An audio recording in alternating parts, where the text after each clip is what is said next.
Thank you all so much for joining us today. I have the pleasure to present with my colleague and friend, Mary Ndung'u, about the Women-Centered HIV Care model as our first Hub Framework and Values discussion session. We'll start by introducing ourselves. My name is Mona Loutfy. I'm an HIV doctor and researcher in Toronto and in Prince Albert, Saskatchewan, with a passion in women, girls, and gender diverse people's rights. Mary, do you want to go ahead and introduce yourself? Thank you, Mona. Hi, everyone. My name is Mary Ndung'u. I'm a social worker, and also I work at Women's Health in Women's Hands as the HIV and Prevention Care Cascade Program Lead. And I also am very interested in implementation science, and I have a passion in supporting women living with HIV. I'll pass it to you, Mona. Thanks, Mary. We'll start with a land acknowledgement. I'm a settler to these beautiful lands. I acknowledge with all the traditional territories, lands, and waters where we all live far and wide. And I acknowledge the custodians and protectors of these lands being many First Nations, Métis, and Inuit. This is our first presentation in this series of talks about the frameworks and values we are basing our Women-Centered HIV Care Hub on. So your first question may be, what is Women-Centered HIV Care, as our hub is named after it? Many of you already know that CIHR and WAGE, the Women and Gender Equality Canada, launched the National Women's Health Initiative and funded 10 women's health research hubs across Canada, and we are one of them.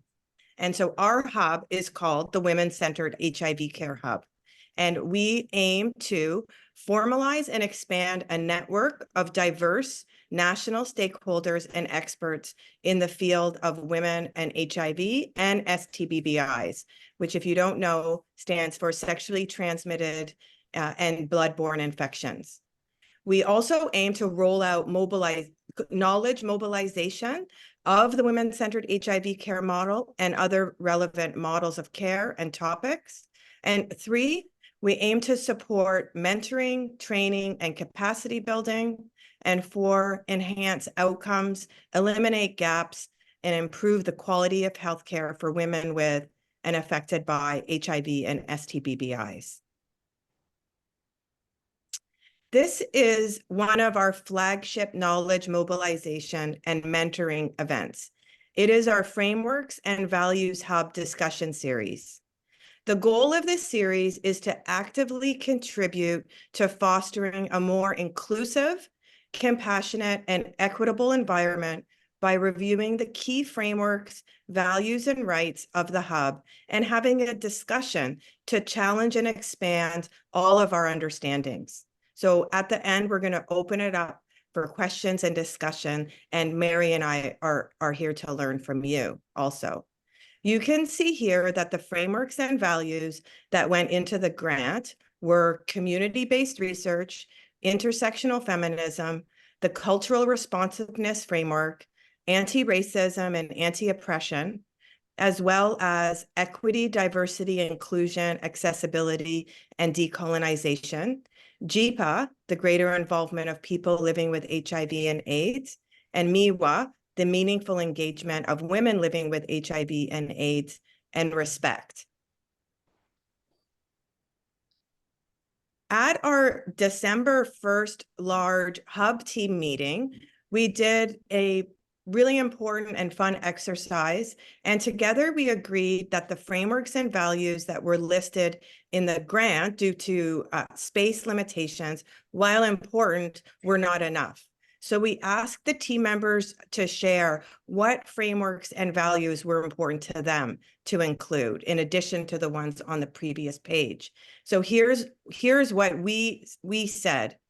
In addition, the important frameworks and values were ones like safety, being healing-centered, being trauma-informed, collaboration, ceremony, peer-led, growth, strength-based, and more. have a look and have a read here. And the plan is, as part of this series, we want to dive into each of these different frameworks and values into more detail and learn from each other. Mary, I'm going to hand over to you now. Thank you, Mona. So since we are the Women-Centered HIV Care Hub, we thought it's important to begin our frameworks and value talk series by sharing what the Women-Centered HIV Care model is. And I'm thrilled to be presenting it to you in detail with Mona today. So let's start with why the Women-Centered HIV Care model is important and needed. Well, we all know women with HIV experience vast inequities and poorer health outcomes than men with HIV. Social inequities such as power imbalances, stigmas, oppressions, and violence. Women with HIV also have unique social and health concerns requiring complex care. And also the unique medical care includes issues of HIV and aging, like issues like menopause. And there are also unique women healthcare items like sexual and reproductive health needs and other unique needs like housing, food insecurity, and sense of belonging. So to learn more about these unique needs experienced by women living with HIV, we ran a study from 2011 to 2018 that some of you may have taken part in, and it's called the Canadian HIV Women's Sexual and Reproductive Health Cohort Study, or CHIWOS for short. And so the CHIWOS team involved women living with HIV, clinicians, researchers, community service providers, and more. And we work together to actually create CHIWOS to assess the psychosocial clinical factors that women living with HIV face with respect to their healthcare. And CHIWOS is actually the largest community-based cohort study of cis and trans women living with HIV in Canada. And the CHIWOS team actually enrolled 1,422 women from 3 Canadian provinces. That's British Columbia, Ontario, and Quebec. And women who participated completed 3 surveys every 18 months with a community research associate, who we also refer to as a woman living with HIV, who has been trained in the research. And the overall aim of CHIWOS was to develop an all-encompassing women-centered HIV care model to address the unique health and social priorities of women with HIV in Canada. So here's the model again. Don't you love it? It's actually in the shape of a house to represent safety and stability, which we understand is not something that everyone has. But the women, recommended we put it in the shape of a house. So trauma and violence aware care is the foundation of this model, and that's to acknowledge the alarming high rates of violence, trauma, and intersecting oppressions women living with HIV face. Person-centered care with attention to social determinants of health and family make up the first floor. And for many women, ensuring that family is cared for is an essential component of their care, and also ensuring adequate housing, a livable income, and other social determinants of health. So the second floor contains 3 rooms: competent HIV care, which is integrated with women's health care, including sexual and reproductive health and rights, and mental health and addiction care. So this is very important, as many women living with HIV often do not see other care providers other than their HIV care providers. And as we can see, the roof contains peer support, leadership, and capacity building, which is very integral to the model.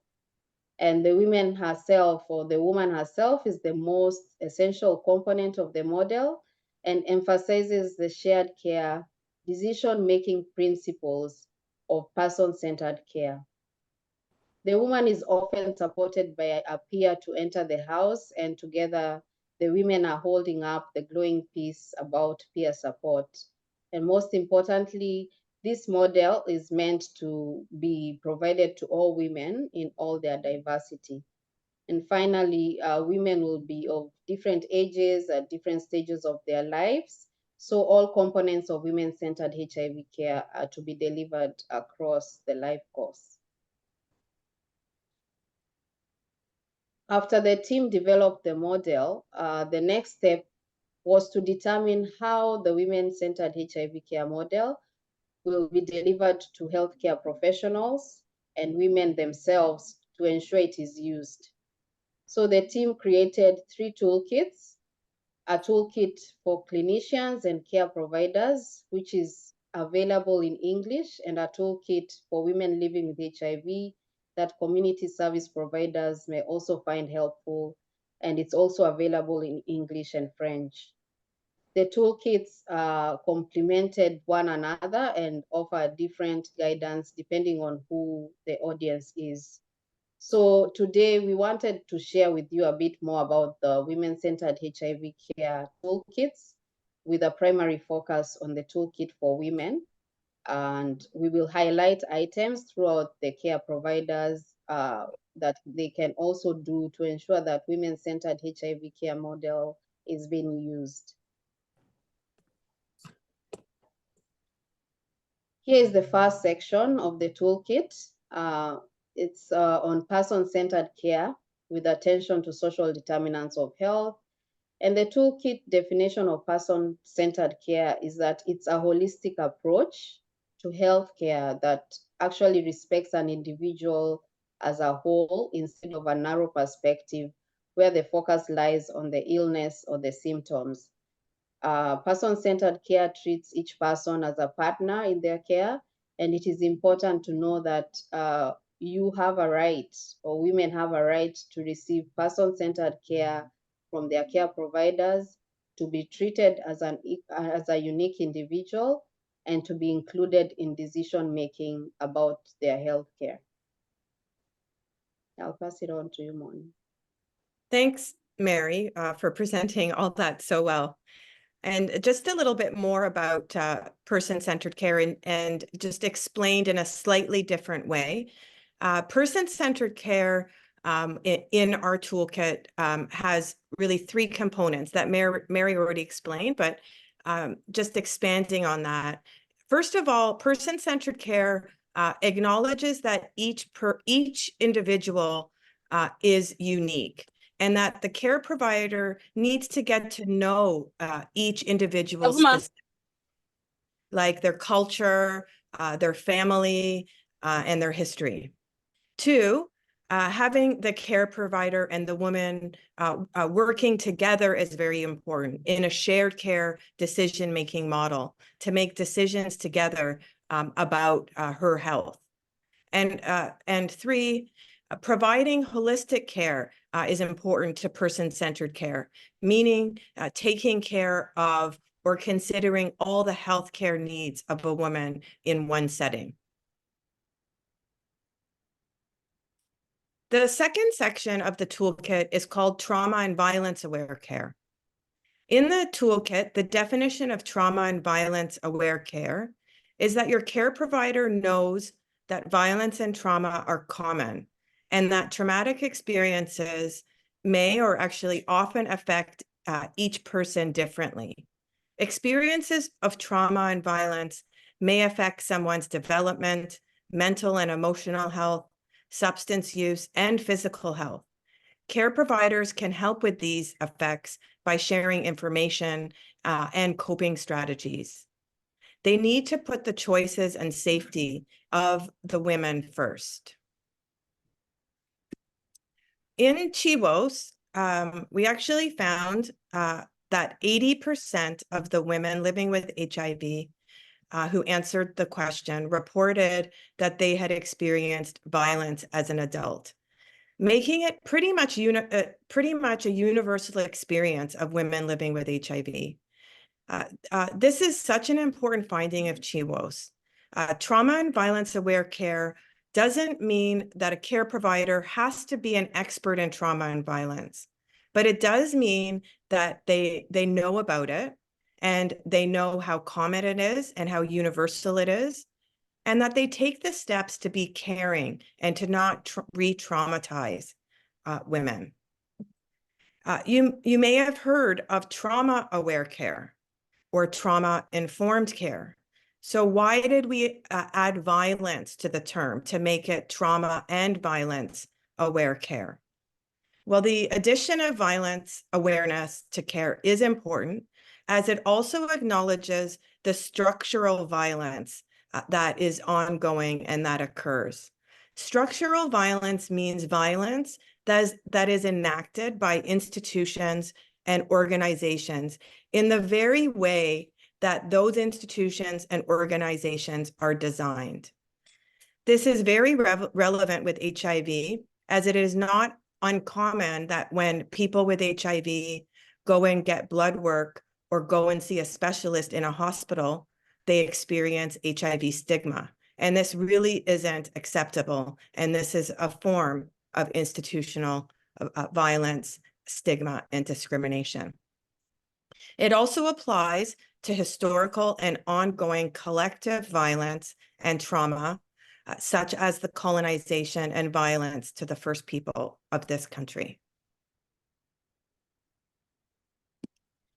In the toolkit, you'll find a link. There's an abuse screening tool for care providers to use with their patients or clients. This screening tool assesses for intimate partner abuse. And remember, trauma is different than the abuse. Trauma is different than the violence. Trauma is the emotional response to the terrible event that happened. The terrible event could be an accident. It could be sexual assault or rape. It could be a natural disaster or any form of intimate partner abuse or institutional abuse. Immediately after an event, usually shock and denial are typical, but longer-term reactions include unpredictable emotions, flashbacks, so like nightmares, strained relationships, and even physical symptoms like headache or nausea. While these feelings are normal, most people should be able to work through them, but some people have difficulty moving on with their lives and may need help in doing so. When someone can't move past these trauma responses and it's really affecting their lives, that's what's known as trauma, and that's what's known as a trauma response. And it's important to know that the person experiencing the trauma response, it's not their fault. It's an unconscious response to the abuse and violence that happened. And in fact, the language is changing around this, where we ask people what happened to you rather than what's wrong with you. And actually, I just read this morning in an Instagram post that it's not just what happened to you, it's even maybe beyond that, and it's what didn't happen for you, because trauma responses may even happen and go on because of the support and need that wasn't met. Here's how clinicians and service providers can respond if abuse and/or trauma are determined. First, establish safety. Check the environment and that it's a safe environment. Ask specific screening questions, which we went over on the prior slide. Respond in an empathetic and supportive and non-judgmental way. Say things like, "I believe you." Immediate support with grounding exercises may be needed, and we have some recommendations for those in the toolkit. Ask if you can refer to a sexual assault and domestic violence center or for more thorough counseling as applicable. Help them make a plan. They might not be able to leave an abusive situation right away, but helping them make a plan can be very helpful. Respect silence. Not every woman wants to talk about what's happening, and respect that. Ensure that there's enough time, and ask for permission before asking about anything, moving forward, and before doing anything further. And of course, always ask for permission in any care interactions later on, or even before, when completing any kind of procedures, tests, or referrals. So I'll move on to thank you, Mona. I'll move on to the next section. It's on HIV care. And in the toolkit, competent HIV care is defined as effective, ongoing treatment for HIV, including prevention, screening, and management for concurrent conditions to improve a women's overall health, longevity, and quality of life. And so care providers will need to take steps to understand the woman's current and past health history. They also work with you or the women to lower their risk of getting other infections and diseases. And the care should improve their overall health, longevity, and quality of life. And women who are diagnosed with HIV can live long and healthy lives, and care providers should work with them to achieve this. The toolkit lays out also, the next slide. The toolkit also lays out HIV care to include initial care, which includes counseling and understanding the current and past history and doing blood work. And then the care provider should discuss with the women how, starting HIV medications, which includes reviewing side effects and the importance of adherence to their medications. Then there'll be a follow-up and ongoing care which will be required. And the toolkit actually reviews how care providers can support a woman to remain in care, which is also known as retention in care. So this next section is on women's health care, which includes sexual and reproductive health and rights. And it consists of comprehensive and holistic care to all women living with HIV across their life course, and it addresses and prioritizes their sexual and reproductive choice and rights. Sexual reproductive health rights is a concept of human rights applied to women's sexuality and reproduction. Also, known as SOGIs, which stands for sexual. I thought it was lost. We are lost? Yeah. It was.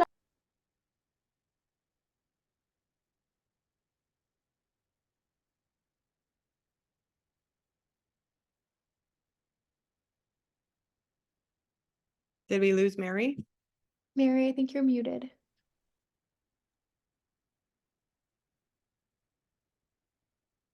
Can you hear me now? Yeah, we can hear you now. Okay, yeah. So I was talking about sexual reproductive health rights.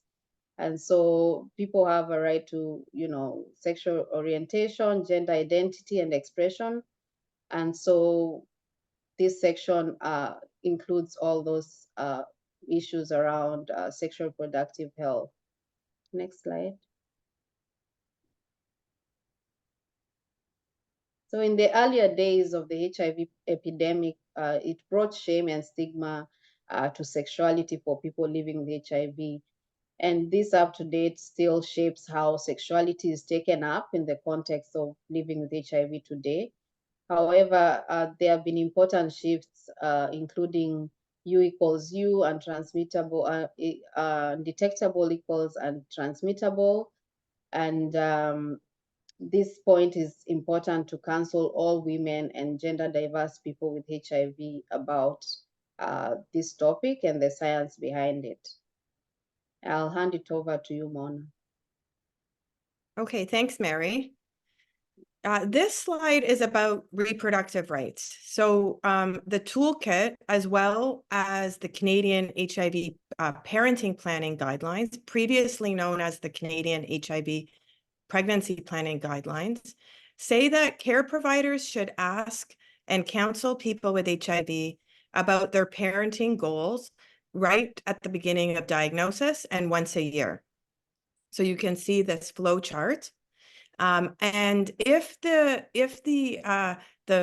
patient or client says no, they're not interested in parenting, or yes, but not right now, then contraception counseling and arrangements may be beneficial, and there's detail about that in the toolkit.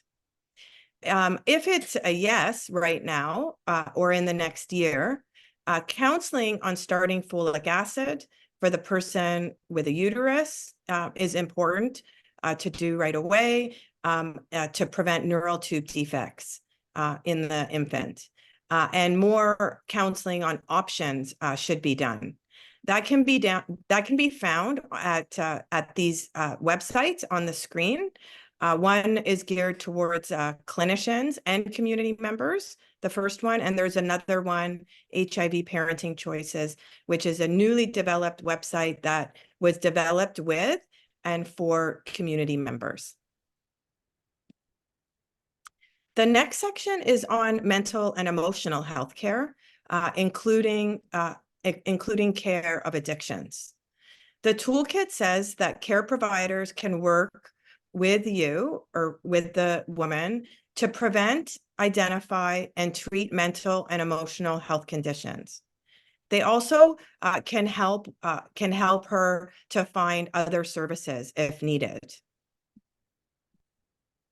One of the things I like so much about this mental health and emotional health section is it has a whole bunch of tips on general well-being and self-care strategies that have been proven to be really effective at improving people's mental health.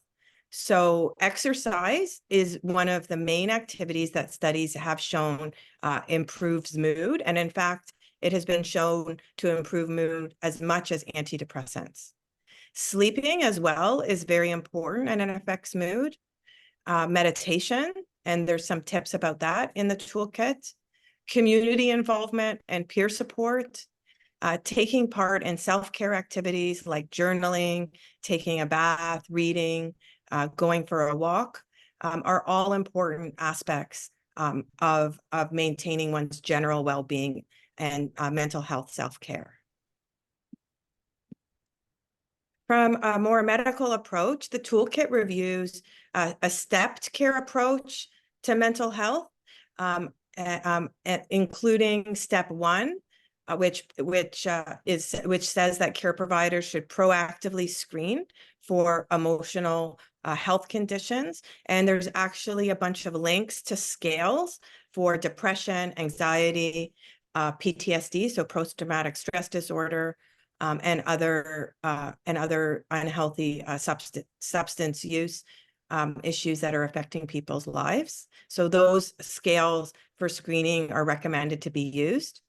And then step 2, if a mental health or emotional condition is determined, step 2 is to do low intensity treatments like brief counseling or commenting or give tips about self-care or refer to group support sessions. And then step 3, if the mental health or emotional condition is found to be more severe, step 3 would be referring the woman to a higher intensity medical care if needed. For substance use that is unhealthy, the toolkit takes a harm reduction approach. This is the final section of the toolkit, and it's on peer support, leadership, and capacity building. The toolkit emphasizes that you or a person has the right to take part as an active and equal member of their healthcare. You also have the right to participate in the design, delivery, and evaluation of healthcare for all women living with HIV.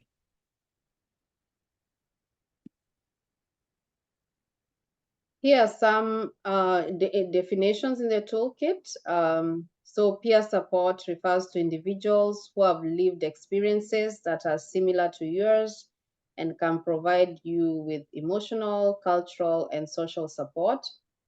It can be delivered one-on-one or in groups, in person, on the phone, over text, over email, or through the internet.